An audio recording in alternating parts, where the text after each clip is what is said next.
Night settles over Blind Frog Ranch like a desert cloak, star-pinned and hushed, the Uinta Basin's rugged silhouette dark against a violet sky.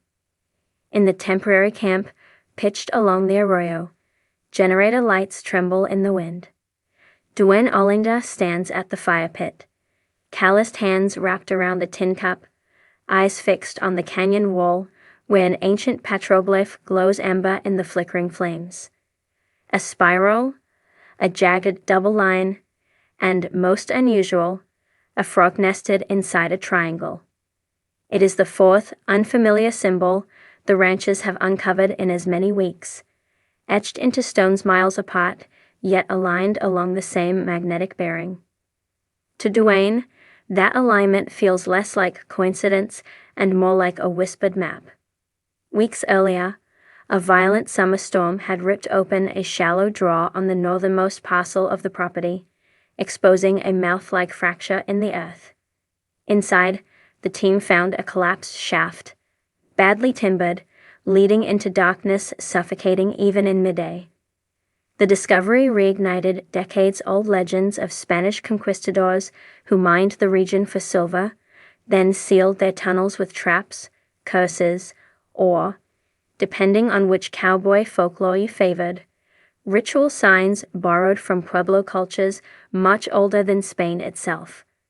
Cameras rolling, Duane and his son Chad pried at the rotten joists while geophysicist Eric Drummond swept a muon scanner over the sandstone. The machine's display spiked, a void 30 meters long, dipping beneath the draw and trending south-southwest, directly toward petroglyph number 1. That night, producer Maria Velasquez zoomed through satellite overlays in the expedition trailer. Each petroglyph, frog, spiral, thunderglyph, twin serpents, formed the corners of a skewed rhombus. Drop straight lines between them, and the lines crossed over the newly discovered void-like lattice. Hate to say the word treasure map, Maria muttered, but I've pitched weaker stories to network execs. Still, there was an unease in her voice. Every carved symbol faced inland, away from navigable canyon routes, as if warning travelers rather than guiding them. The next day, they widened the shaft entrance. Sediment poured out carrying chunks of timber, blackened by old fires. Deeper still, they found a cache of strangely fashioned nails, square, hand-forged, coated with a greenish patina. Chad flicked on his headlamp. "Dad, these nails didn't hold any support beams. They're stakes." He pointed to 4 perfect holes bored in a semicircle around the cavity's lip, as if someone had once lashed a ceremonial barrier across the entrance. The implication rattled Duane. Was the mine merely an earthly operation, or a portal meant never to reopen to decode the symbols? Maria flew in Dr. Nizoni Begay, a Dine archaeologist who specialized in rock art of the Four Corners. Beneath the shade of a juniper, Dr. Begay traced each glyph on vellum. "The frog inside a triangle is not ancestral puglone," she observed. But frog imagery in this region usually speaks of emergence, from water, from underground worlds, and a triangle can represent both mountain and womb. "You people are poking at a birth canal." She turned pages. The double line is a directional marker, but intersected by a chevron means turn back. The spiral is journeying. Yet the twin serpents. She shrugged. Jewel guardians. Whatever lies beneath, someone thought it needed protecting. The team rigged breathing gear and descended. 40 feet down, steel rails, rusted but unmistakable, ran toward a void where lantern light died. Past a bend, the tunnel opened into a chamber roofed by limestone cleverly disguised at ground level. From above, a hiker would see only grassy plain.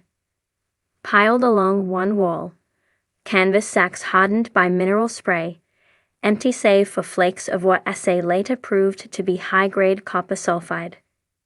But the true marvel commanded the opposite wall. a mosaic of ochre tiles depicting concentric circles around the central frog. The circles pulsed outward in rich reds and golds, each ring engraved with cuneiform-like scratches. Not Aztec, not Anasazi, not Ute. Dr. Begay whispered over the comms. It looks proto-Semitic, but stylized. The mosaic's mortar, tested later, contained crushed shell dating back at least 1,000 years. A mine worked under native guardianship centuries before Spanish arrival? Or an even earlier culture, now lost to history? Theories tangled like roots. Working in 12-hour rotations, the crew pushed deeper toward a second cavity mapped by muons.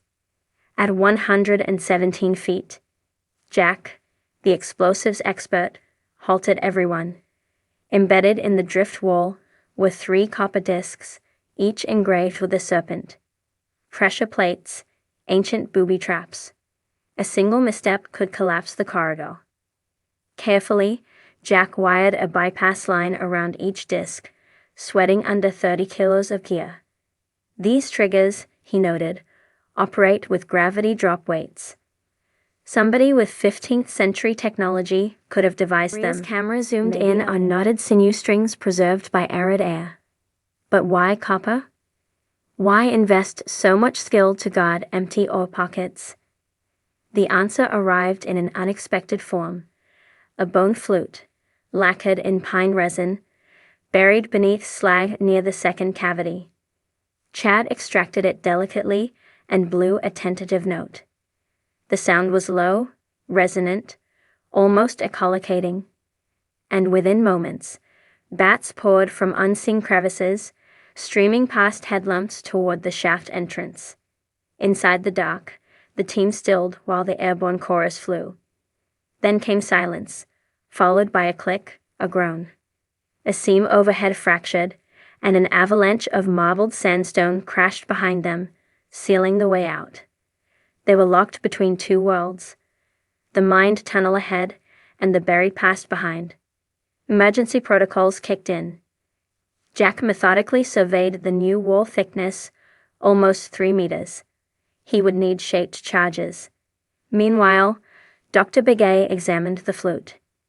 Scored along its length were miniature versions of the petroglyphs: spiral, double line, frog, serpents. She realized each finger hole corresponded to a glyph. Perhaps the flute was a key. Tones, symbols, frequencies, all part of an acoustic lock. In another age, the guardians might have summoned resonance to shift stone curtains or appease spirits. Duane, pragmatic yet reverent, suggested a compromise. Use explosives at the blocked exit, but try the flute at the cavity mouth to test the acoustic lock hypothesis. With dust clogging their lungs, they approached the cavity. Maria positioned her boom mic. Even crushed between folklore and geology, discovery demanded footage. Chad exhaled, placed the flute to his lips, and played the sequence carved on its body. Low C, sliding D, a sudden F. The air vibrated. From the cavity, a faint rumble answered, like distant thunder under skin. Then, stone grated as a panel pivoted inward, revealing a narrow chamber bathed in a phosphorescent glow. Inside, crystalline veins of chalcanthite dripped along walls, illuminated by shimmers of bioluminescent bacteria thriving in mineral runoff. At the chamber's heart was not gold, nor silver, but an upright basalt monolith incised with the spiral. Around its base lay hundreds of small, perfectly round clay spheres. Break one, and inside, finely powdered turquoise, malachite, cinnabar, pigments. Dr. Begay knelt, palms trembling. This isn't a mine for wealth. It's a mine for color, for ceremony. Whoever built this place harvested sacred pigments, maybe to paint the mosaic, maybe to trade with cultures far beyond the basin. Color was currency of spirit. The serpent traps, the acoustic locks, the buried shafts, they were not protecting treasure. They were protecting sanctity. As they filmed, the monolith's polished face reflected lamp beams. Duane noticed shallow cupules along its edge, 12 of them, aligned like hour marks on a sundial. He set the flute base into the largest cupule. It fit. Slowly, he rotated the flute, aligning finger holes with subsequent cupules. With each click, a low hum filled the chamber. When hole aligned with cupule 12, the hum peaked, shaking dust from ceiling seams. For a moment, they feared another collapse, but the vibration moved past, up through the strata, out into the Utah night. Later, cameras topside would capture surface rocks shimmering faintly under starlight, as if the monolith had tuned the earth into a resonant bell. Back underground, the sealed corridor behind them shivered. Jack sprinted back. The blockage cracked, stones settling. Nature's own sympathetic detonation had loosened their tomb, rendering Jack's charges unnecessary. By dawn, they emerged, clothes caked in pigment, eyes bloodshot yet blazing with the exhilaration of discovery. The ranch, so long rumored to hide metallic riches, had revealed something rarer. A living archive of color and sound, an ancestral canvas hidden in the mountain's marrow. Dr. Begay proposed a radical theory on camera. The petroglyph line was no treasure map, but a sensory circuit, nodes directing travelers to sonic focal points. Wind strumming over canyon ridges, reed flutes echoing through shafts, drums atop mesas, all feeding resonance into the monolith to awaken the pigment's electromagnetic sheen. Ancient artisans, mining hue itself, may have staged nocturnal rituals where the basin glowed like aurora in the desert. Time eventually silenced the performance. Spanish miners, craving copper, may have co-opted the shafts, adding their own traps and seals when crusades for silver failed.